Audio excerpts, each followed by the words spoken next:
A significant local government crisis has emerged, creating tension and confusion among the state's citizens. OSUN State tops the center of affairs in the political sphere.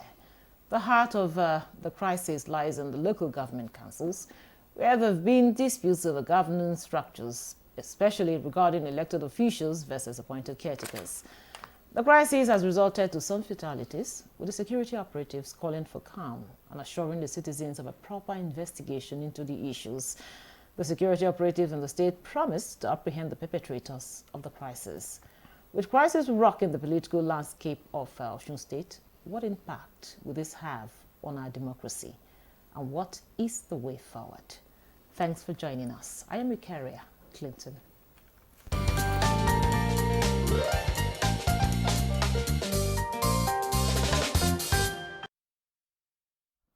With me in the studio for the conversation is Niyi Akinshiju.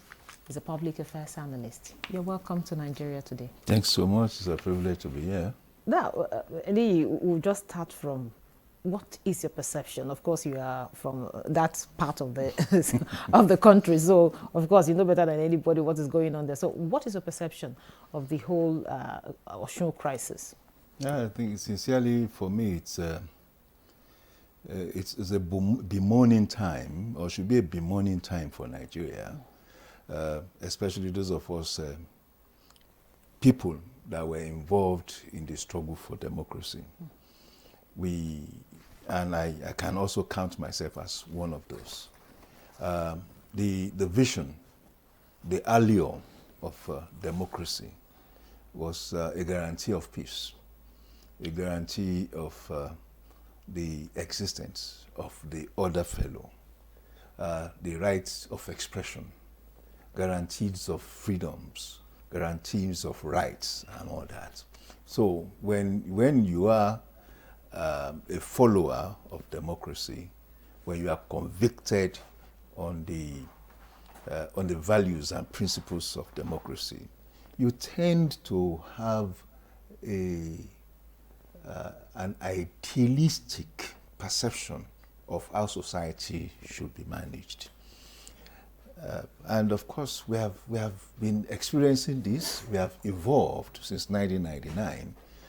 We'll be counting 25 years of democracy, effectively, in this year. And to a large extent, we can see how far we have grown. We used to know violence associated with electoral cycle in the early days, of our democracy. But over the last so many years, we can't sit back and say, okay, if we are going to an election, either at the federal level, at the state level, or even at the local government level, we are sure that those voters that want to go and exercise the right of electing leaders would have easy access, peaceful access, non-violent guaranteed access, to election or the electoral process. So when you now start having, even when the election had not held, and you now start having news of people dying, in the process, it is wrong. It is a major erosion of the values of democracy, as it were. So for us, and I know there are millions of Nigerians across board that holds to the attraction of democracy, which is actually an exercise of the natural given, right to elect whoever you want, or to ensure that even if it's not about election, that the process and the environment are always in tandem with peace and non-violence. So yesterday was an extraordinary day, for us. Election was not actually being conducted. In OSUN State, the general view is that an election was being prepared. And of course, we also know that there were some claimants, to the offices that were to be, vacant or open to election. And those claimants had gone to court. The state government had gone to court. There had been 2 levels of court judicial intervention. You've had after the election in 2022, the local government election in 2022 conducted by the then, governor. The new, or rather the succeeding government of a PDP, People's Democratic Party government, took the winners, so to speak, of that election to court, the State High Court. And the State High Court, in its wisdom, cancelled that election, declared it null and void. And of course, in the correct precept of judicial process, the injured party now, or the losing party, thought that they could go to the appellate court, and they went to the appellate court, and that's the Court of Appeal in Akure. Eventually, I think this just recently, the Court of Appeal sitting in Akure ruled, that of course the claimants here, were in order, and they were, from what we read, were not particularly physical at the court, but from the CTC of the judgment that I was able to get, the prayers of those who appeal were granted by the Court of Appeal, and a major aspect of that was that those who were elected were properly elected, and that they should resume office immediately. And that was 2 out of about 7 or 8 prayers, of those who appealed. Well, in the public space, there became, of course, a viral division, as it were. The PDP said no, that was not the interpretation of that decision, of the court's decision. No, just to cut in there, as much as you've given us like an overview of all of what is going on in Osun State. Now, you talked about the court, and the court, in its wisdom, has given its decision. Now, we've had over in the past where we see people disregarding the court orders. Is it out of place for, of course, after the court must have given its decision, and the people want to, people concerned want to respect the court order? Is it out of place to do that? It's not out of place. But of course, there would also be processes. I'm not a lawyer, but I am also a friend of the law, so I understand some of the processes that should be applied. What is obvious is that whatever may be the interpretation of that of the decision of the appellate courts, it's clear that those who appeal, and I want to use that word generally, were directed to resume office. And this decision, this aspect of decision, was even validated by the state government, that also now went to court to ask for a stay of action. So for me, if the state asked for a stay of action, it does mean that a decision, had actually been made by delivered by the Court of Appeal. Which you also acknowledged. Acknowledged. So that means the state government actually acknowledged the fact that those people have a right to resume. So what would have been the process? The best process at this point would be that the police intervened. I think it's the Nigerian police force that are the enforcer of decisions of the courts. And I think the police should lead this initiative, whatever the case may be. However, if the court again grants the stay of execution of the court ruling, it does also mean that the police will have to take a backseat until a new set of decisions are made, so to speak. So I think we have to follow the process, but what is not appropriate is the resort to violence. Particularly, I am particularly touched because I personally know Mr. Remi Abbas, the chairman of Rewoli local government, a gentleman, I wouldn't even imagine that he would be anywhere around cases of scenario of violence that he would have to lose his life. Now, there have been so much noise across the aisle, in the States.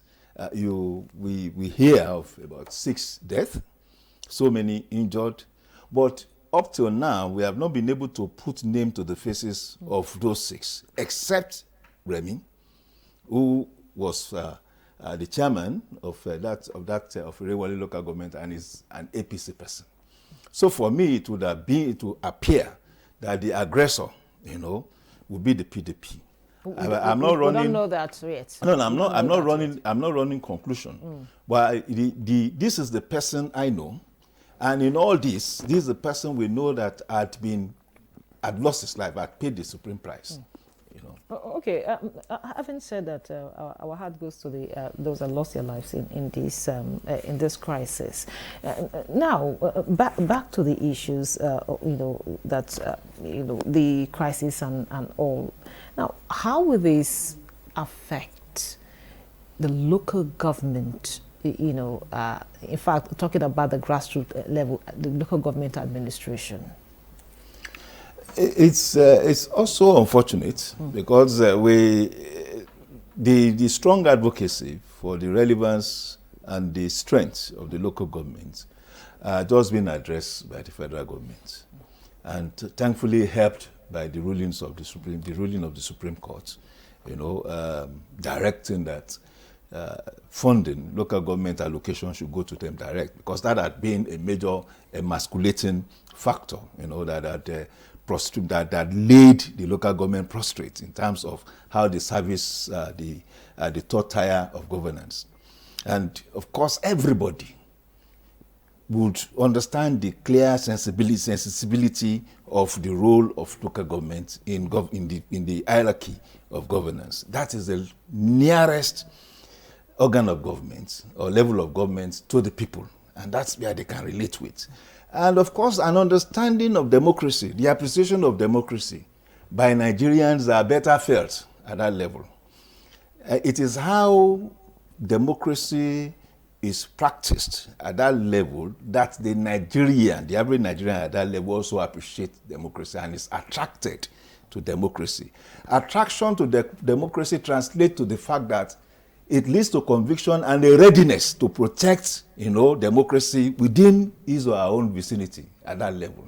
So when you now have cases of killings, and from what we are hearing, I cannot confirm those others, but if indeed there are about 6 deaths, it will sound random. So if you now have a situation or a scenario of random killings, it does send a kind of threat to existence, to communities within that state. And to a large extent, the immediate reaction of the average human being will be to retreat from whatever may be a democratic scenario or situation in that area. So it's going to be a negative, a drawdown for democracy, and it's unfortunate. And as I always insist, the power of the citizen is better expressed at that level than even at the state level or at the federal level. So if we are going to experience or witness robust democracy, we must ensure the involvement of those people at that level, so much that at the end of the day, everybody should be willing to come into that space, knowing that there's no threat to his or her life, as we are experiencing now. Okay, thank you very much, Niyi. We're going to take a short break now. The conversation will continue after the break. Don't go away. Of the ruling is also dependent on another aspect or another arm of government. Nowhere in the world will allow under digital economy for banks not to be dispensing domestic currency in that economy. What will make this one different? We want to know what they do as occupation. All of these are attributes that our questions have been designed to investigate. And in a few days to come, you see that we are all around all crannies and everywhere in Nigeria, telling people to cooperate. Welcome to Nigeria Today.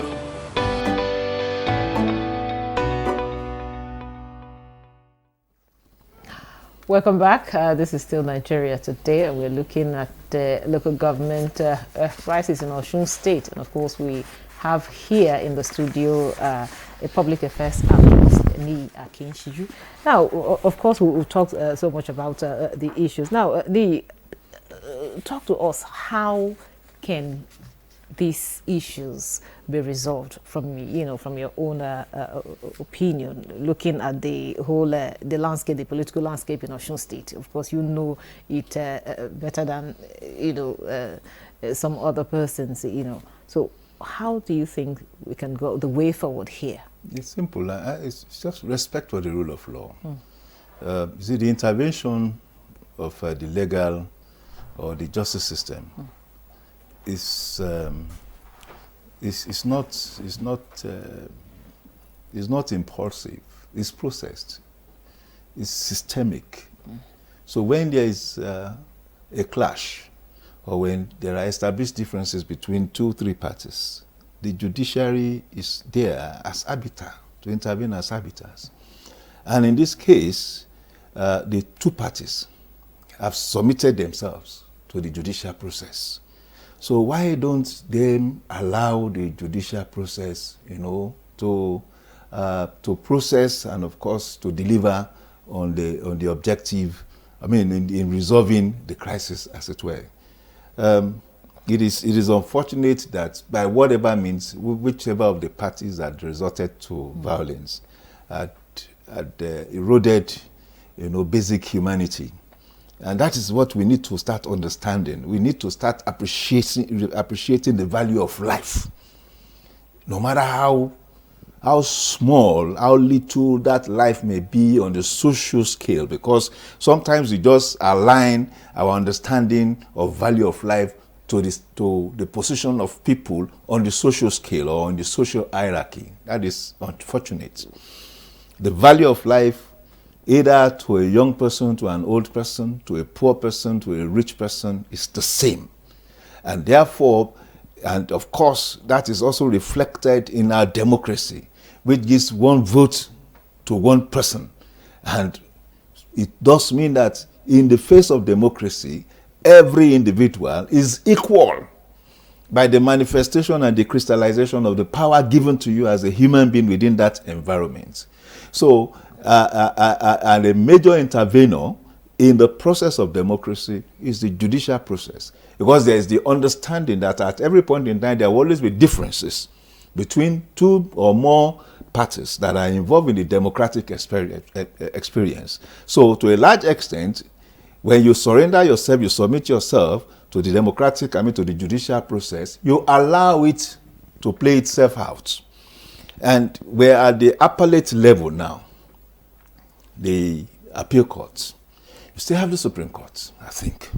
So even if you don't have, and there's a huge issue on the interpretation of the rulings, as it were, go back. It's the same court you go back to have specific declaration, on the ruling of that court. So we want to appeal to the actors in Osun State to allow peace to reign, to ensure that the judicial process is properly committed to these differences, as it were, and to, as much as possible, appeal to the young ones, to individuals that are being used by any of the parties, to unleash themselves on whatever may be the object of their attack or anger. Violence do not solve issues. It's peace, And at the end of the day, those who are being unleashed, as it were, on possible enemies and how do I call it now? Those who are being unleashed on possible enemies, at the end of the day, those who are doing the unleashing will come back and be friends after all the fights. And it's those these elements that were used as weapons of violence, that will be the losers. So we talk to those people that they should have a rethink, Politics is you don't allow yourself to be used for violence in politics. Eventually, those who are sponsoring this violence will resolve their differences and will hit at the same table. It is after, and of course, at that time, you are abandoned, you are ignored. What would have been, of course, your reward in all this? So let everybody align with the peaceful conduct, of either the election or, of course, realizing the judgment of the appeal courts. No, okay.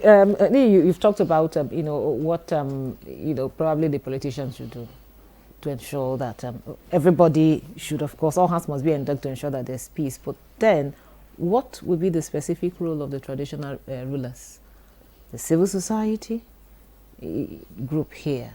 Because at the end of the day, these persons, these politicians, they came out from one community, and there are leaders there.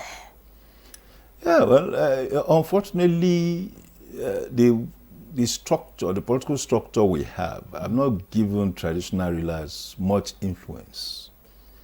Unlike in the republics before we get to our independence. I remember the first parliament, the Clifford Parliament. Traditional rulers were given special place or places in the parliament. And I think up to the Macpherson Constitution, I'm not too sure. But of course, the Republican Constitution, that kicked in from 1960, more or less marginalized the place of the place of traditional rulers. So to a large extent, the traditional rulers can only, engage on moral suasion. And of course, don't forget that they are also product of the community. They are product of their immediate society. There is a tendency for them also to be biased in this matter. Where you have specific roles by being played by traditional rulers, you expect them to be neutral. Because they are supposed to be intervention or intervenors, forces, elements in this engagement. Then the civil societies. We are still evolving, but my thinking is that most Nigerian civil society are federal government focused. If you are talking about this kind of engagement, if you had this kind of issue at the federal level in Abuja, you can be sure how many press conferences our legion of civil societies would have addressed. And we keep appealing to civil society to find more functionality, and relevance at the base level, at the local government level. It is not even about you have how do I call it, a situation where each state wants to conduct local government election, and all the seats, all the offices are declared in favor of the ruling party in the states. It has become an established reference. How many people are questioning that? Chairmen of local governments, councillors, and if you have 240 offices, those 240 offices are declared in favor of the ruling party. Something is wrong. So can we have civil society engagement at that level too? Monitor election, monitor electoral processes. Let us know the outcome. Let us understand what are the elements that are at play. And if we had that process ongoing with civil society engagement, this wouldn't have this kind of situation would not have realized in Osun State, because there would have been a background to it. And of course, even as it was generating, there would have been discussions, discourses around the possibility of this thing leading to full-scale violence. So I want to appeal to our civil society organizations as they are focusing on the federal government, focus on the state government, and focus on the local government too. But for now, it's still the politicians that we appeal to. And most importantly, the younger elements that are being used as instruments of violence to unleash violence on enemies or perceived opponents.